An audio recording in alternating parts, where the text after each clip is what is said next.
Hello दोस्तों, स्वागत है आप सभी का एक नई वीडियो में। आज जो हम टॉपिक कवर करने जा रहे हैं वो है माइक्रोबायोलॉजी ऑफ एयर का पार्ट 2। इसमें हम डिस्कस करेंगे एयर बॉर्न डिजीजेस से। जो हमारे एयर के साथ जो माइक्रो ऑर्गेनिजम्स फैल रहे होते हैं, जो मूव कर रहे होते हैं, उससे हमें क्या क्या डिजीज हो सकती है। Airborne disease caused by microorganism, bacteria, virus and fungi that are suspended in the air and transmitted through aerosol, dust और ड्रॉपलेट्स। तो जितने भी बैक्टीरिया, वायरस और फंगी है जो घूम रहे होते हैं हमारे एयर में और हमें ट्रांसमिट होते हैं एरोसोल से, डस्ट से या फिर ड्रॉपलेट से। These disease can affect different system in the body. तो ये डिजीज क्या कर सकती है, वेरियस टाइप ऑफ क्या कहते हैं, वेरियस टाइप ऑफ जितने भी सिस्टम होते हैं हमारी बॉडी में उन्हें अफेक्ट कर सकती है। Major type of disease associated with air transmission. अब कौन कौन सी मेजर टाइप ऑफ डिजीज हैं जो एयर ट्रांसमिशन से, जो माइक्रो ऑर्गेनिजम्स फैल रहे होते हैं उनसे फैलती है। फर्स्ट है respiratory disease. There are most common air associated disease caused by inhaling pathogens into the respiratory tract. तो क्या होता है, मोस्ट कॉमन होता है एयर एसोसिएटेड डिजीज। जो एयर से हमें क्या होती है, जनरली जो सबसे कॉमन डिजीज होती है वो रेस्पिरेटरी डिजीज होती है। कैसे होती है, हम जो पैथोजन घूम रहे होते हैं एयर में उसे इनहेल करते हैं और वो हमारे रेस्पिरेटरी ट्रैक्ट में आ जाते हैं। तो बैक्टीरियल डिजीज कौन सा सी हो सकती है। फर्स्ट है ट्यूबरक्लोसिस, जो माइकोबैक्टीरियम ट्यूबरक्लोसिस से हो सकती है। Affect lung and in spread to the other organs. तो ये लंग से अफेक्ट होती है, सबसे पहले लंग को अफेक्ट करती है और उसके बाद दूसरे ऑर्गन्स में भी ये फैल सकती है। सेकंड है लीजियोनेलोसिस, जो लीजियोनेला न्यूमोफिलिया की वजह से होता है। Often linked to poorly maintained air conditioning system. अगर एयर कंडीशनर प्रॉपर नहीं है, अगर प्रॉपर से वेल मेंटेन नहीं है, तो उसकी वजह से भी हमें ये बीमारी हो सकती है। अब सेकंड हम देखते हैं वायरल बीमारी कौन कौन सी हो सकती है। फर्स्ट है influenza, cause fever, sore throat and respiratory distress. Influenza की वजह से फीवर हो सकता है, सोर थ्रोट हो सकता है या फिर रेस्पिरेटरी डिस्ट्रेस हो सकता है, सांस लेने में दिक्कत हो सकती है। सेकंड है कोविड-19, जो अभी हम फेस करके आ चुके हैं यहाँ पे। Cause respiratory symptoms including pneumonia. तो रेस्पिरेटरी सिम्टम्स जैसे कि निमोनिया उससे हो सकता है, ये भी एक टाइप की वायरल डिजीज है। थर्ड है measles, highly contagious, affecting the respiratory tract and skin. तो ये क्या करता है, रेस्पिरेटरी सिस्टम और स्किन को अफेक्ट करता है। और लास्ट है हमारा कॉमन कोल्ड, जो हमें लगभग होता ही रहता है टाइम टू टाइम। और ये किसकी वजह से होता है, राइनो वायरस की वजह से होता है। सेकंड जो है वो फंगल है। एस्परजिलोसिस जो होता है वो एस्परजिलस स्पीसीज की वजह से होता है। ये इंडोर एयर में होता है जनरली। और कहाँ पे होता है, डैम्प एनवायरनमेंट्स में, जहाँ पे कूड़े के पहाड़ या फिर जो गंदा कूड़ा बहुत टाइम से जमा हुआ होता है वहाँ पे ये डिजीज़ होती है। सेकंड है histoplasmosis, fungal infection from inhaling spores from soil और बर्ड ड्रॉपिंग्स।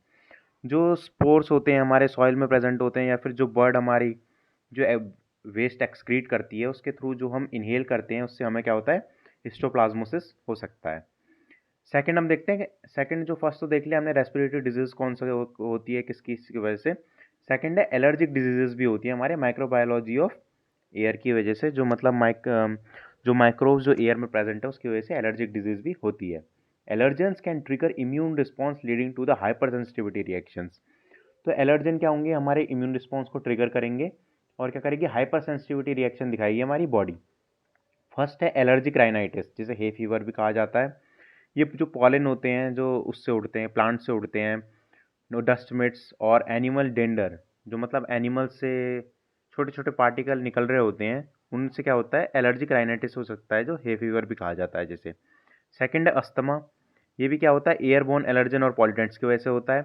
थर्ड है हाइपर सेंसिटिविटी न्यूमोनाइटिस, ये क्या होता है, chronic exposure to organic dust. Organic dust में ज़्यादा टाइम तक रहेंगे तो क्या होगा, हाइपर सेंसिटिविटी न्यूमोनाइटिस हो सकता है। थर्ड हम देख सकते हैं स्किन और आई इन्फेक्शंस भी होते हैं इसकी वजह से। Some airborne pathogen can cause infection when they come in contact with skin और म्यूकस मेम्ब्रेन। तो जब वो पैथोजन होते हैं, जो एयरबोर्न पैथोजन होते हैं, वो जब हमारे कांटेक्ट में आते हैं स्किन के या फिर स्किन के जो ऊपर म्यूकस मेम्ब्रेन प्रेजेंट होती है उसमें के जब कांटेक्ट में आते हैं तो फिर वो इन्फेक्शन कॉज करते हैं। फर्स्ट देखते हैं कंजक्टिवाइटिस, जिसे पिंक आई भी कहा जाता है, caused by virus like adeno virus और एलर्जेंस इन द एयर। ये जनरली एडिनो वायरस या फिर जो एलर्जेंस प्रेजेंट होते हैं एयर में उसकी वजह से फैलता है। नेक्स्ट है स्किन एलर्जेंस। स्किन एलर्जेंस और fungal infection like dermatophytosis, ringworm from airborne fungal spores. Dermatophytosis भी हो सकता है जिसे रिंगवॉर्म कहा जाता है, एयरबोर्न फंगल स्पोर्स की वजह से। Fourth, the systemic infections. Some airborne pathogens can enter in the bloodstream or lymphatic system leading to the systemic disease. तो सिस्टमिक इन्फेक्शन भी हो सकता है, कुछ एयरबोर्न पैथोजन है जो हमारे ब्लड स्ट्रीम में जा सकते हैं और लिम्फेटिक सिस्टम में भी पहुंच सकते हैं और क्या कर सकते हैं, सिस्टमिक डिजीजेज भी कॉज कर सकते हैं। जैसे फर्स्ट है एंथ्रेक्स, जो हमारा बैसिलस एंथ्रेक्स की वजह से होता है। Inhalation of anthrax occur from breathing in spores cause severe systemic illness. अगर हम जो बैसिलस का पोर होता है, बैसिलस एंथ्रेक्स का, अगर उस स्पोर को हम इनहेल करते हैं तो हमें क्या हो सकता है, सिस्टमिक इलनेस हो सकती है। सेकेंड है क्रिप्टोकोकोसिस, जो क्रिप्टोकोकस न्यूफॉर्मेंस की वजह से होता है। Fungal infection primarily affected immuno compromise individual. जो इम्यूनो कॉम्प्रोमाइज इंडिविजुअल्स होते हैं, मतलब ऐसे इंडिविजुअल जिनका इम्यून सिस्टम डाउन होता है, कोई ट्रांसप्लांटेशन वाला पेशेंट हो गया या फिर कोई ऐसा पेशेंट हो गया जो कैंसर कैंसर के उसमें है, जिसका ट्रीटमेंट चल रहा है कैंसर का, जो कैंसर के उससे गुजर रहा है, तो उनकी इम्यूनिटी बहुत कम होती है। तो उसमें क्या होता है, जनरली उनको क्या हो जाता है, क्रिप्टोकोकस न्यूफॉर्मेंस की वजह से क्रिप्टोकोकोसिस हो जाता है। सो गाइज, ये थी हमारी जो कौन सी भी एयरबोर्न डिजीजेज होती हैं। तो इस वीडियो में इतना ही, जल्दी मिलते हैं नेक्स्ट वीडियो में। प्लीज़ लाइक शेयर सब्सक्राइब जरूर करें।